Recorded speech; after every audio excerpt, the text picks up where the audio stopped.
ছাগলের দেখা যায় ধাড়ি ছাগলের 4টা বাচ্চা হয়, ওর বাট কয়টা, দুধের নিয়ে কয়টা, 2টা, আর 2টা কি করে, 2টা খায় আর 2টা কি লাভ করে?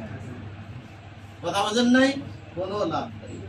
বিধায় হুসাইন রাদিয়াল্লাহু আনহু, হাসান রাদিয়াল্লাহু আনহুকে যদি আপনি ভালোই বাসেন, ওনার আওলাদ পর্যন্তদেরকে যদি ভালোই বাসেন, আহলে বায়াতকে যদি আপনি ভালোই বাসেন, তাহলে আকিমুস সালাত, আগে নামাজ, আগে নামাজ, তারপরে আপনি এবার হুসাইন রাদিয়াল্লাহু আনহুকে ভালোবাসেন, মহব্বত করেন, সিন্ডি বিতরণ করেন, আর আপনি যা করেন করেন।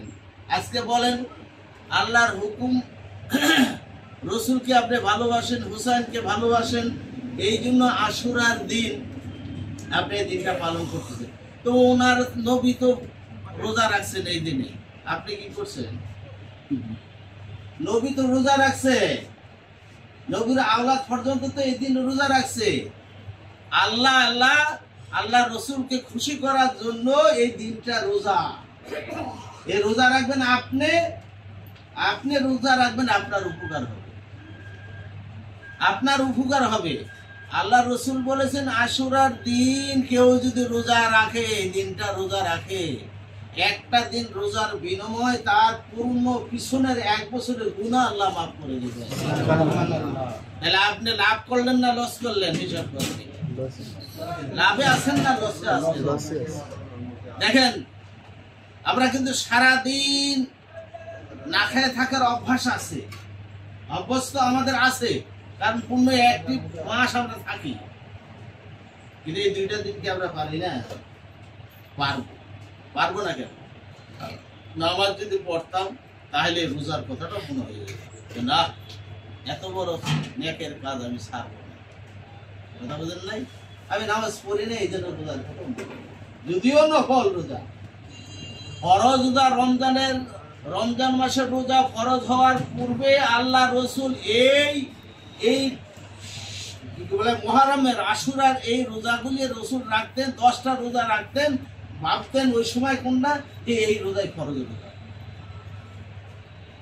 কিন্তু ফরজ যখন রোজা, রমজান মাসের রোজা নাজিল হয়ে গেল, কোরআনে নাজিল হয়ে কুতিবা আলাইকুমুস সিয়ামু কামা কুতিবা আলাল লাযিনা মিন ক্বাবলিকুম, যখন নাজিল হয়ে গেল এটা নফল হয়ে গেল, ওটা ফরজ।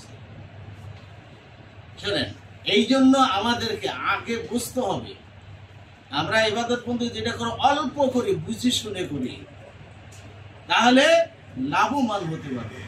এখন আপনি ধরেন আপনি এত নেক কাজ করছেন, হাসরের ময়দানে আপনাকে ফেরেশতারা বলে ওই যে তোমার জান্নাত, যাও ওইটা তোমার ঘর।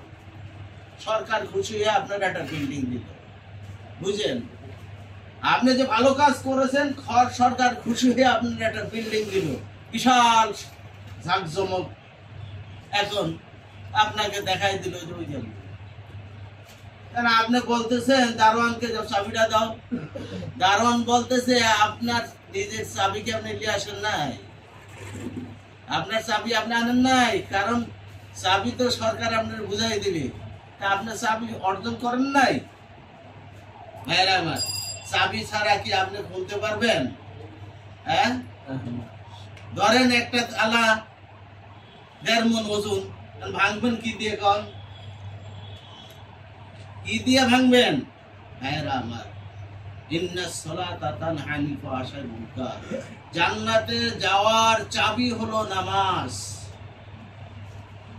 আস-সালাতুল মিফতাহুল জান্নাহ, আল্লাহ রাসূল বলেন আস-সালাতু মিফতাহুল জান্নাহ। আপনি যত ভালো কাজ করেন, চাবি, নিজের চাবি নিজে নিয়ে জান্নাতে যেতে যে তালা খোলা লাগবে, সেটা হলো কি? সালাত। নামাজ হলো জান্নাতের তালার চাবি। কাজে আপনি যখনই ধরেন এগুলি যা করছেন ভালো কাজ, আলহামদুলিল্লাহ ভালো কাজ, কিন্তু নামাজ ছেড়ে দিছেন। রোজা আপনার নফল রোজা আপনি যদি পারেন থাকবেন, না হলে না, এটা কোনো ধরা ধৈর্য নেই। আমরা যারা পারতেছি থাকতেছি, যারা পারেন না থাকবেন। এই কিন্তু নামাজ কিন্তু তা নাই।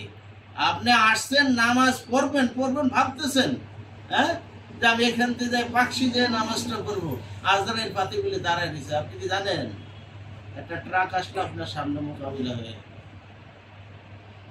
কবে পড়বেন নামাজ? এই জন্য আপনাদের কাছে অনুরোধ, পাশে মসজিদ, যদি ওইটুক যাইতেও কষ্ট হয়, একটা দোকানের ভিতরে 3-4 জন দাঁড়ায় নামাজ পড়ে নেবেন, 3-4 জনে দাঁড়ায় নামাজ পড়ে নেবেন।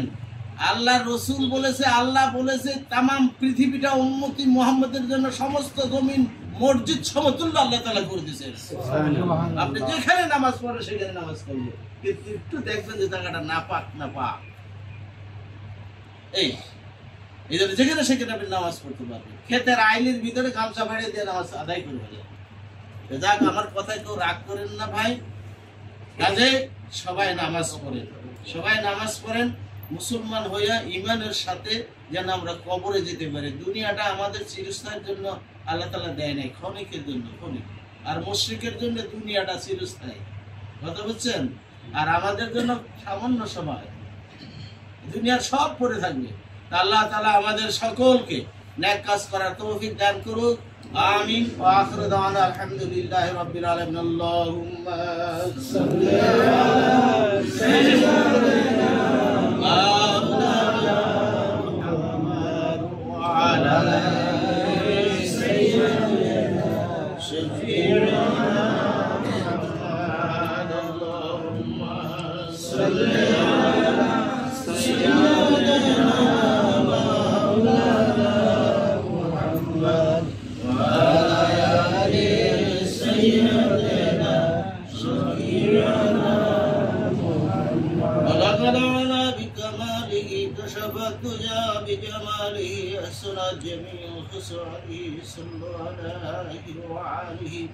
আমরা সকলে সূরা ফাতিহা একবার, সূরা ইখলাস, কুল হুয়াল্লাহ 3 বার, দুরূদ ইব্রাহিম কয়েকবার তেলাওয়াত করি ভাই।